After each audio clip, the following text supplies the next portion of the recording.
เป็นตะกิน เป็นตะกินอะไรนี่เสือ เมนูปลาซ่อนลุยส่วน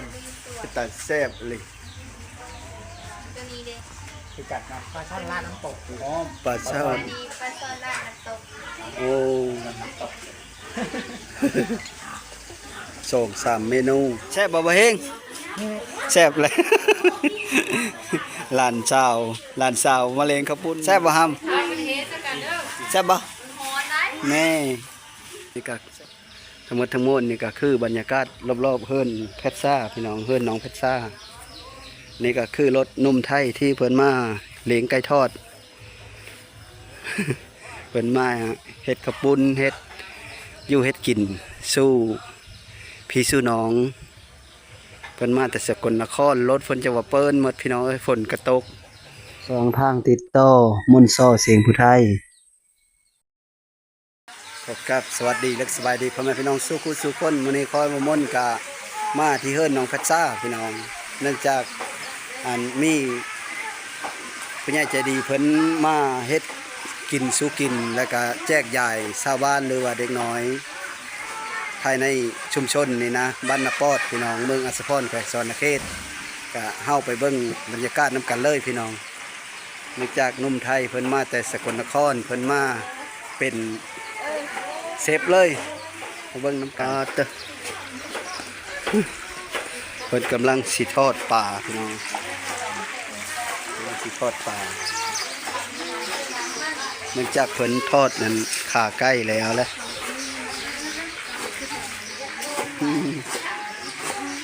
ขาใกล้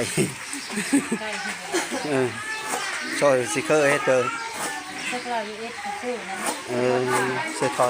ทอดปลา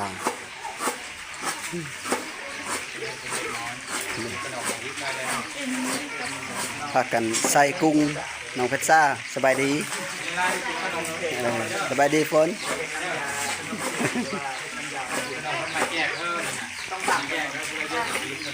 สบายดีนั่นนะสบายดีน้องสาวเพชรซ่าเลยเพชรซ่าแล้วก็น้องสาวแล้วก็น้ำฝน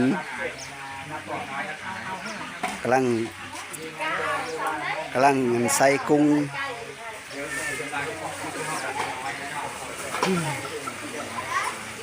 พากันเต็มเฮ็ดกินอันเฮ็ดกินแน่เลยนี่นะแจกอันเพิ่นพี่น้องมากโฮมบ่เลยแน่เลยบ่เพชรซ่าเฮ็ดกินนี่นะเฮ็ดแน่เลยเรามาเลี้ยงบ่เรามาเลี้ยงกุ้งเลี้ยงอันขาไก่ทอดขาไก่เลยกะทอดปลาเนื่องจากเซฟเพิ่นมา ดีหลายมื้อนี้พี่น้อง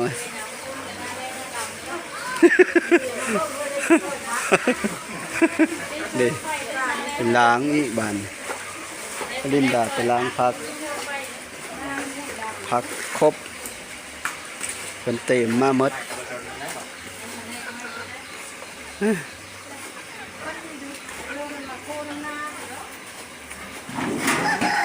ผักสลัดล้างแล้วแหละ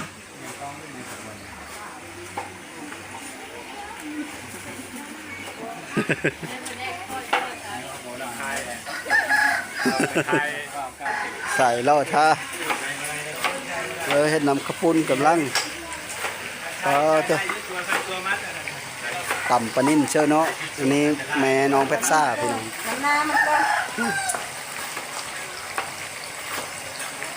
แม่น้องเพชรซ่าพอได้ไปเชื่อพอหุ่นวิ่งพอมียู่เนาะ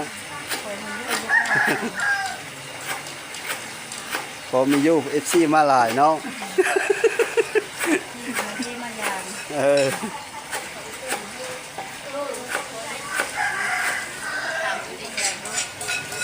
บ่ได้โคบ่ซะโอ้นั่นไหนนี่คือโคน้ำบ่มีดังก็ย่าพี่กันจะปงไงฮะ ดีใจอยู่บ่ดีใจบ่อัน FC มานี่ ดีเจอ ดีเจอ จ เนาะ นว้าวมีอ้อ จนเว้าไม่ออก ดีเจอแห้ง ยามว่าการดำหน้าแล้วมีเยอะเฮามาได้ เด้อ เคยจะแล้วได้แล้วล่ะว่า มันได้ดำได้ก็มืออื่น มื้ออื่น ดำเขาก็ได้ส่งดำมือมันก็เนี่ยด สมยะนั่นแหละเนาะลูกชายอ้ายกกเด้อไข่พี่ก็ดีเนาะ ำแม่ขาดไว้จะว่า เอาจะต่ำให้ละกัง อันนี้มันตอนตามตรงเอาน้ำโน่มานี่ นั่นน่ะนี่บ่ต่ำตองเอาน้ำโน่มันตองเอากลางมันเอาแล้วก็เอาน้ำมันเซ้อเนาะ มันจะยากกว่านั้นบ่ได้ อย่าให้มันเสหาย แล้วมันตีน้ำโน่ เสน้ำโน่มันโอ้นี่ก็ทอดปลาช่อน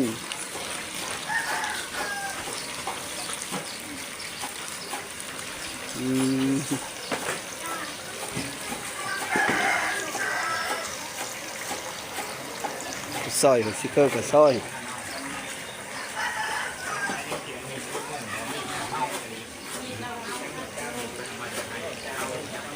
อายุจังหวัดสกลนครบ่เลยมาคนเดียวเลย เคยมาอยู่บ่ไม่เคยเลย เคยมาแต่เคยเป็นคือว่าผ่านเซฟมาแล้วเนาะเบิ้งสีมือเฮ็ดนี่นะพอทำได้เลย อ๋อพอทำได้อยู่ สบายดีเด้อโดยโชคดีอันนั้นแม่นจะแม่นรถนี่แหละพิลึกเลยเนาะ คอยเบิ้งรถน่ะพิลึกอะไรบุกลุยโคนเป็นล้อรถปิกอัพนะ เลยเป็นยางรถปิกอัพ เลยโอ้ขั้นเอาอย่างรถเก่งใช่ในไบรแล้ว อย่างรถปิกอัพยังมาได้เพิ่นมาหาน้องเพชรซ่ามาเลี้ยงไก่ทอดแล้วก็หอยแข้งแล้วก็ข้าวปุ้นหรือว่าข้าวนมจีนพี่น้องเพิ่นมาเฮ็ดซอยกันเฮ็ดตอนนี้ก็น้องเพชรซ่ากำลังใส่กุ้งอยู่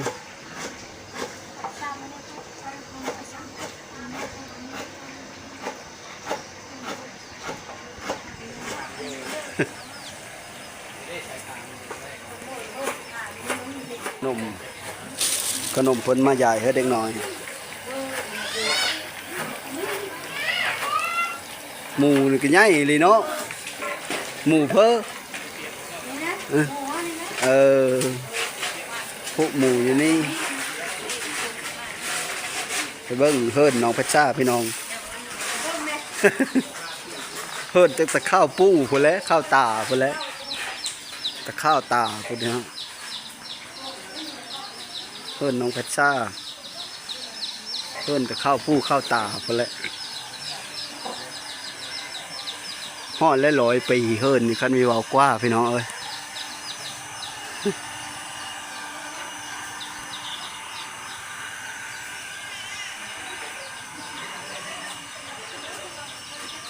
เพิ่นเพชรซ่า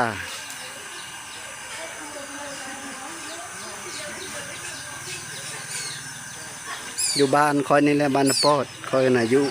ยู่บ้านนปอดแหละคอยเกิดอยู่บ้านนปอดไปอยู่บกุหินพี่น้องนี่ก็เฮิรนเพชรซ่าเบิ่งบรรยากาศรอบๆน้ำกัน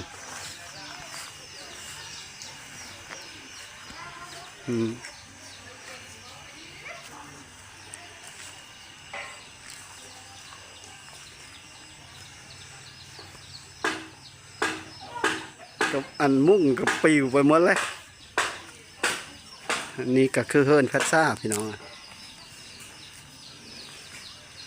จากนอนอยู่เทิงพุ่นแล้วบนนอนกันเลย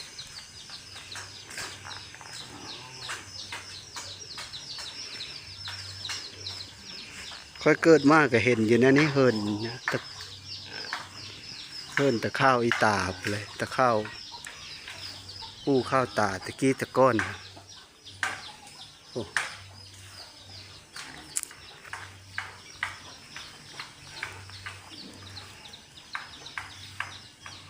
้ มุ่งดินขอตัวนี้ก็เฮิรนนั่นนาบ้าวหรือเฮิรนนั่นแหละนาบ้าวแม่เพชรซ่าตัวนี้ก็เฮิรนเพชรซ่า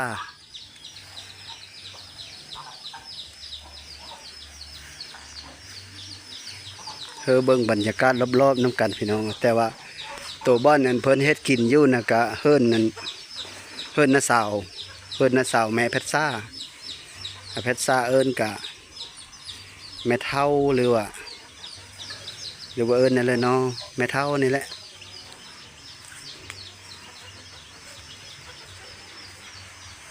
เฮิรนหลังเวลานี่นะเฮิรนน้าสาวแม่เพชรซ่าบ่แม่นเฮิรนนั่นนั้นคันว่าแล้วก็เฮิรนเอ้ยเพชรซ่าบ่เข้าใจเนาะเฮิรนนั่นสาวเฮิรนเจหวานอันนี้นะเฮิรนเพชรซ่าบ่อนหลังโทยบ่อนซ่านตะเก้าเนื่องจากมันผุพังอยู่นี่มันยะก็เลยเพิ่นก็เลยไปเฮ็ดอยู่หั่นเฮ็ดอยู่เฮ็ดกินนะพี่น้องมันผุมันพังอยู่ในนี้มันยันเสพเพิ่นหื้นยะลงยะก็เลยไปเฮ็ดญี่ปุ่นเสพเพิ่นมาแต่สกลนครเพิ่นมาเลี้ยงอันขาไก่แล้วก็ทอดไก่ทอดเนาะเพิ่นเอิ้นไก่ทอดแล้วก็ทอดปลาขอพร้อมปลาช่อนพี่น้องเบิ่งบรรยากาศน้ำกันนี่ก็ทั้งหมดนี่ก็คือบรรยากาศรอบๆเฮิรนเพชรซ่าพี่น้องเฮิรนน้องเพชรซ่านี่ก็คือรถนุ่มไทยที่เพิ่นมาเลี้ยงไก่ทอด เพิ่นมาเฮ็ดข้าวปุ้นเฮ็ดอยู่เฮ็ดกินสู้พี่สู้น้องเพิ่นมาแต่สกลนครรถฝนจะว่าเปิ้นหมดพี่น้องฝนกระตก2 วันแล้วว่านี่กระตกมื้อนี้กระตก2 มื้อ3 มื้อติดฝนก็ได้มื้อนี้ก็คือสิตกอยู่ได้ครึมๆอยู่พี่น้องคือสิตกอยู่แต่ว่ายันมื้อแรงนี่ยันตกอีกอยู่มื้อนี้ก็วันที่4เพราะว่าข้าวเพิ่นว่ายังอีวันที่6จังวิทย์ว่ะวันที่4หาวันที่6ฝนตกอีกว่ะก็บรรยากาศตัวนี้ก็ค่อยเยอะเบิ่งเฮิรนเพชรซ่านี่แหละพี่น้องก็ว่าเขาอยู่ในเลิศกินในเลิศนะแต่ว่าเฮิรนเจ้าก็อยู่นี่ก็นอนอยู่นี่ประจำอยู่นี่แล้วค่อยก็มามื้อนี้ก็มาโฮดบ่แล้วก็พากันมาดินนำมาถ่ายให้พี่น้องเบิ่งตอนนี้ก็เพิ่นกำลังเฮ็ดอยู่เฮ็ดกินอยู่ว่าสิเลี้ยงอันพ่อแม่ประชาชนหรือว่าชาวบ้านหรือว่าไอ้น้องที่มาแต่หายแต่หน้ามื้อแรกแหละก็ได้มากินน้ำกันพี่น้องเฮ็ดข้าวปุ้นเลี้ยงพี่เลี้ยงน้องแล้วเฮิรนไก่เฮิรนเข่งนี่แหละพี่น้องเฮาไปเบิ่งบรรยากาศน้ำกันอีเลยสำงานดองน้อยนึงพุ่นแหละเนาะเบิ่งน้ำข้าวปุ้นเต็มหม้อชำนี้เลย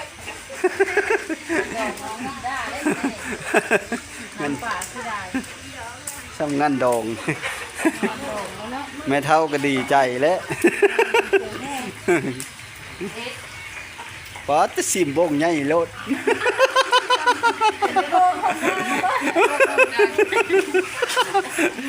โหมันอ้อดังๆแนะนำกระปุ้นอ้อดังๆอยู่ได้เด้อนี่ก็แม่น้ำฝนนี่ก็ดีชิมมึงอีดู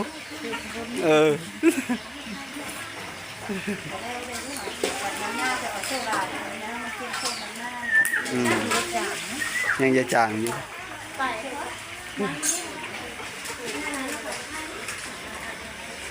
นี่มันฝนสมโคนเนาะเจ้าเนาะเป็นละเอียดเรียบร้อยหมดทุกคนเฮ็ดอยู่เฮ็ดกินแล้วเป็นหมดเชฟ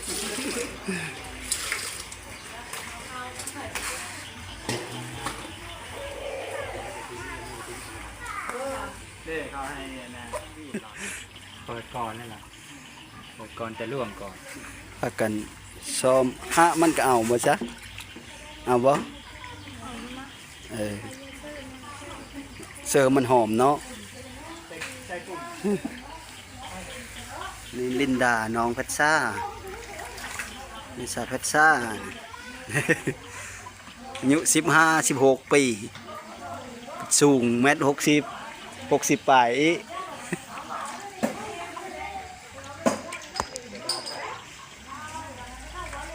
จับปุ๊บกินหอนทงปั๊บ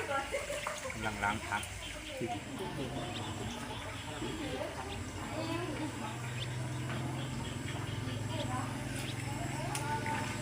เก่งได้น้องลินดาครับ เราได้เก็บเจ็บมึงเราไม่ได้พับแต่วันนี้2-3 เช้าไม่ได้พับเลยเลยได้มาจุ่มมือมาหาน้อง แม่นเลย ถ้าอยู่ได้มาก็ได้เงินก็จะให้มาจุ่มมืออยู่นะแปลงก่อนนอก แม่นเลย มากของมือก็ได้ของมือ ใกล้จะได้กินแล้วตอนนี้นะเริ่ม ใกล้สิแล้วแล้วเนาะ นู่นละ มาพี่เด้อนั่นนะกระจ้ามาละบ่โอ้เอาบ่ได้ฮู้จักล่ะไม่เคยกินจากเธอเด้นี่ก็ดีแต่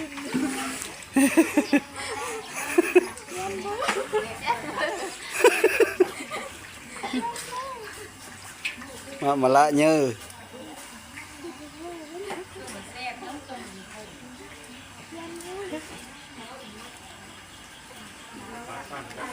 สมมติว่าเฮอเลอะนะสมมติว่า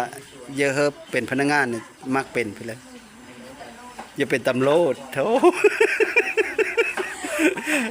ซ้ำหนูซ้ำบักหนูหน้าแล้วเดี๋ยวจะไปถามหนูหน้าก็ว่าจะเป็นตำรวจ มาถามเพชรซ่ากันยังจะเป็นตำรวจอยู่ไปถ่ายหนูหน้ามันจะเปิงน่ะเด้ถามมันนะว่าจะเป็นตำรวจ ข้าไม่ได้เป็นตำรวจเลยจะเป็นทหารวะเพชรซ่าเลยจะเป็นไปแล้วข้าไม่ได้เป็นตำรวจเป็นบัญชีมักเห็นเก่งอยู่บ่ได้ที่เท่าไรแต่ละปี 10 บาท ได้ที่10 ปลาย เวลาตื้อ ใครอยู่ด้อยนักเห็นเท่าไรซะ 29ค่ะ ดีกว่าได้ที่29หรือบ่ ได้ที่10 ปลาย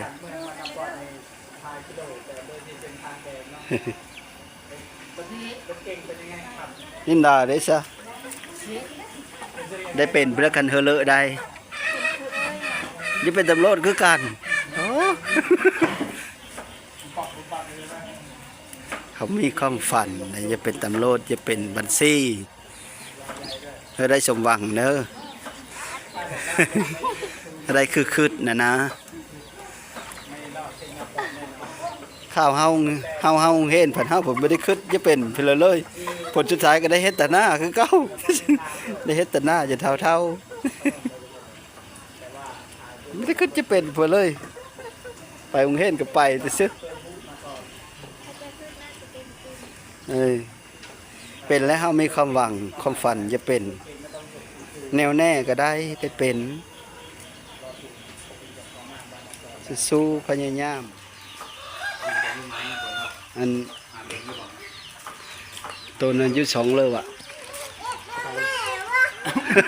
ยังกินขนม จองบอลไซสตูดิโอ บ่ใส่เลยบ่ใส่สตูดิโอ แมน เลย เป็นภาษาอังกฤษก็ได้ลาวก็ได้บนแมนไทยก็ได้ไปก็มาถ่ายน้องประชาประจำ เลย เกือบจะเป็น CIO แล้วเลยพูดง่ายๆว่า CIO น้องประชา ตัวน่ะเนาะโอ้เที่ยวมาหลายมือแล้วเนาะ ครับแต่จะซูเมอร์ โอ้เฮาสักกะมามื้อนี้แหละหมู่โฮดบ่อะไรก็เลยชวนกันมานัดกันมาโชคดีสบายดีเฮ้ย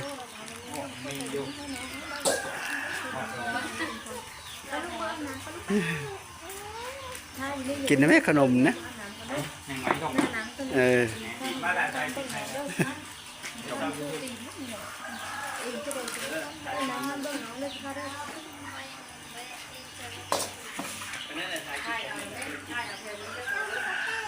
แล้วบาดนี้เนาะโคน้ำหน้ามันบ่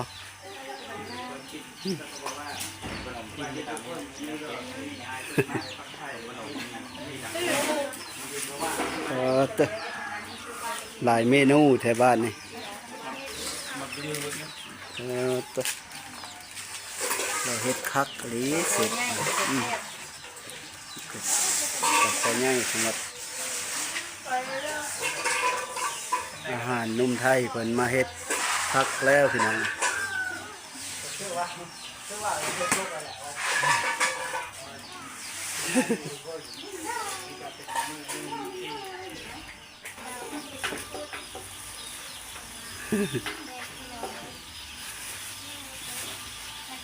ขนมพร้อม โอ้ทั้งขนมทั้งข้าวปุ้นมื้อนี้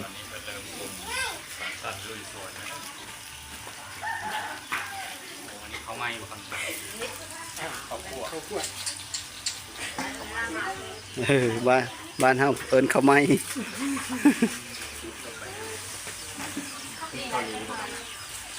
ตัวนั้นนะพริกเกาหลีป่ะพริกลาบพริกลา พริ บ กลาบ ตัวพริกเกาหลีอันตัวแดงๆครั้งก่อนอันนี้จ้ะก่อนนะเขาตอนนี้อาจเป็นกำลัง แม่นละ เอา ทัก แล้วจะมาซื้อกันนะ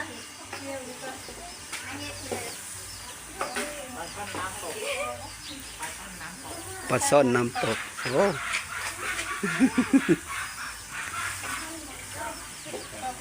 เฮ็ดบ่เป็นเฮ็ดนำบ่เป็นเด้เนาะคันเพิ่นบ่เฮ็ดตัวนั้นตัวนั้นได้อยู่แม่น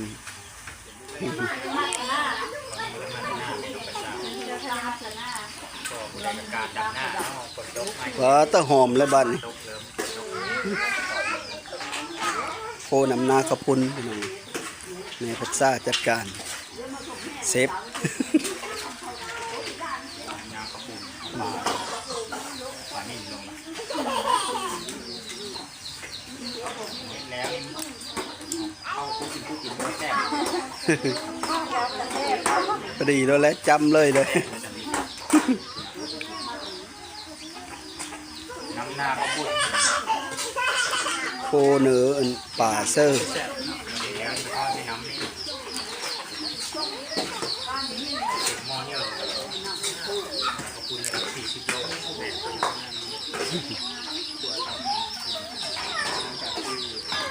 น้ำข้าวปุ้นเสื้อกะทิบาน ขาดไม่ได้นอน อืม แม่เพิ่นนี่เพิ่นร้านอาหารได้เลย อืม เก็บกับข้าวกิน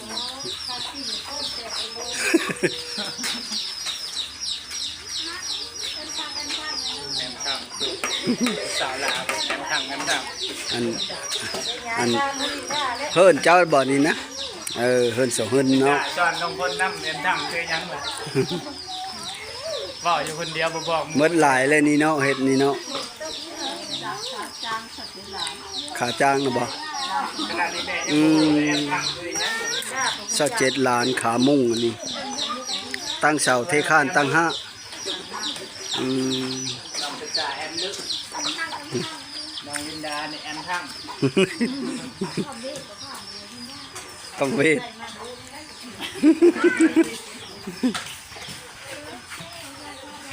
แอมลือนี่แซ่บหลายบ่ไปเลยเฮ้ย แบบหลาย แซ่บหลายเลยแอมลือ เป็นประสาทเป็นประสาทมังกรมันคือ คัต แอม ตาแอมนี่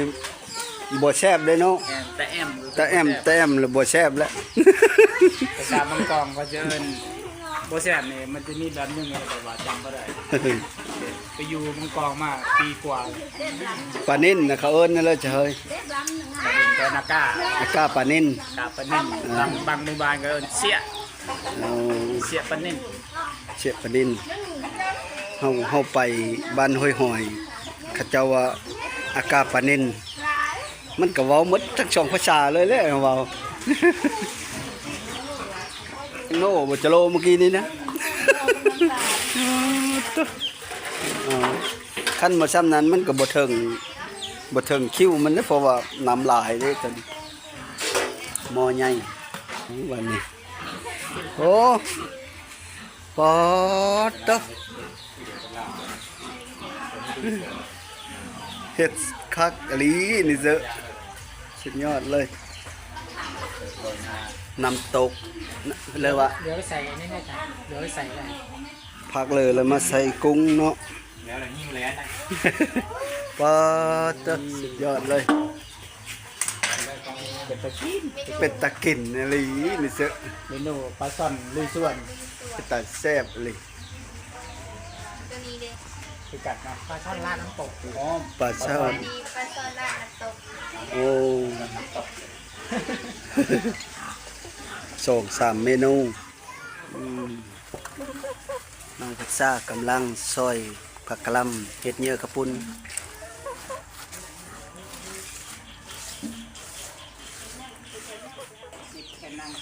แล้วบ้านนี้เนาะ ยังหูถึง ยังโหหนึ่ง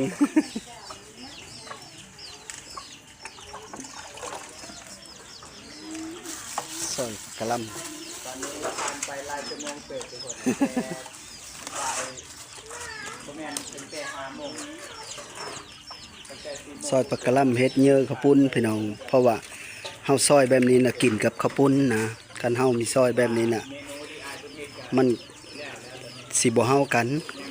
เพราะว่าข้าวปุ้นหรือว่าขนมจีนมันเป็นเส้นอ้ายน่ะมาแต่จังหวัดอุบลน่ะ สกลนคร ซื้อได้ เก๋ครับ ซื้อเกโดยซื้อเกไอ้เกหรือว่าพี่เก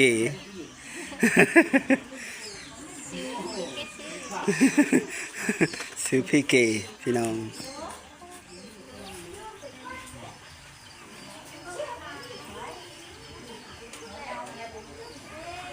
เอา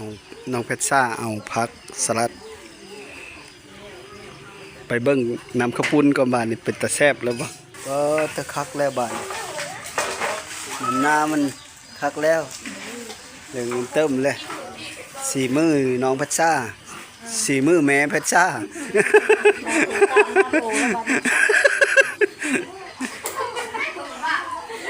ซิมึงดูเพิ่นสิซิมก้อนนี่แล้วมันแล้วบ่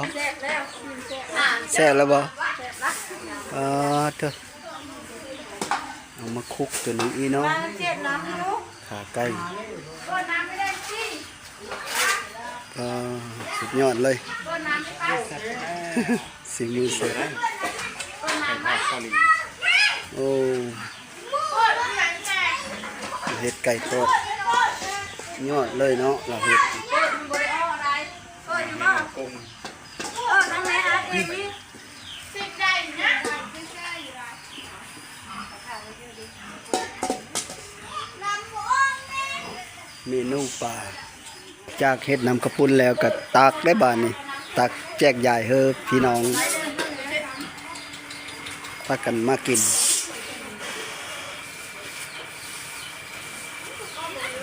มาไหมล่ะ มาเอามาเอา เอาไว้เอาเด็กมือเอาไปกิน โบง ตอนนี้เริ่มแจกข้าวปุ้นแล้ว เริ่มแจกขปุ้นใหญ่ขปุ้น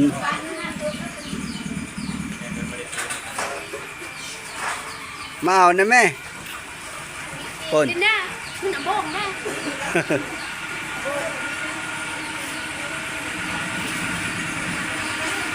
ใหญ่ขปุ้นในบ้าน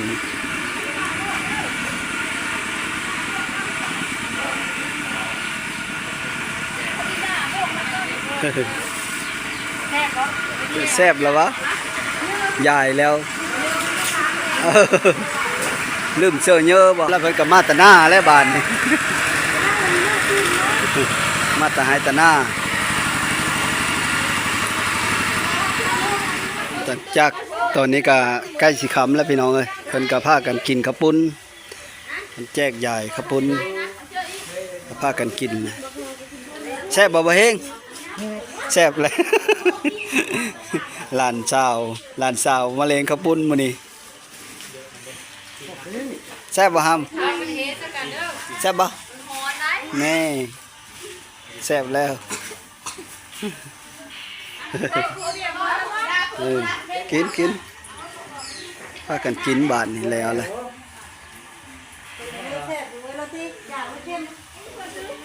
ชุดได้สีมือเซฟมันแล้วเปล่า มา แม่เพชรซ่าเป็นสางกระปุน เยอะได้ อ๋อตัวแซ่บแท้ แซ่บบ่ฮามนี่แซ่บบ่กระปุนเฮ้ยโอ้แซ่บ หวานหน่อยนึงแซ่บ เงาะสีหวานๆเผ็ดๆหวานๆหน่อยหนึงเนาะ มักหวาน แม่น้องเพชรซ่าเฮ็ดน้ำกระปุนแซ่บ ต้มเลยนี่เนาะต้มให้มันอาแล้วก็ไปกินกับมันโอ้เฮ็ดคักหรือเราเฮ็ดครบสูตรเลยบ่ะตามหัวกระเทียมธรรมดาบ่หรือกระเทียมดองธรรมดาเนาะ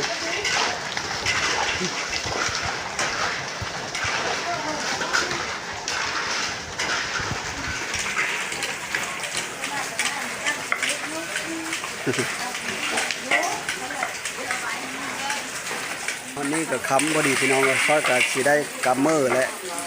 สุดท้ายก็ขอขอบอกขอบใจน้ำพ่อแม่พี่น้องที่เข้ามาติดตามรับชมคอยกับมาเพื่อนพัชชามื้อนี้กับมาไทยคลิปพัชชามื้อนี้ก็สุดท้ายก็ขอขอบอกขอบใจน้ำพ่อแม่พี่น้องทุกคนที่เข้ามาติดตามรับชมแล้วก็ขอขอบอกขอบใจน้ำเชฟที่มาแต่ทั้งประเทศไทยพี่น้องชื่อว่าพี่เก๋มาจากจังหวัดสกลนครพี่น้องแล้วก็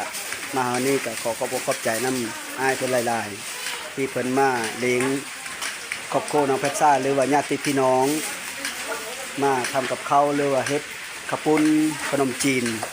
สู้ทุกคนกินมื้อนี้ก็ขอบใจหลายๆขอให้บุญกำบุญสู้เด้องายเด้อโชคดีเด้อให้ลำทะโลยสบายดีบ๊ายบายเลยบายดีได้ปะค่ะบ๊ายบายน่าจะได้ปัดกองเลยขอบใจหลายๆขอบใจหลายๆเด้อสบายดี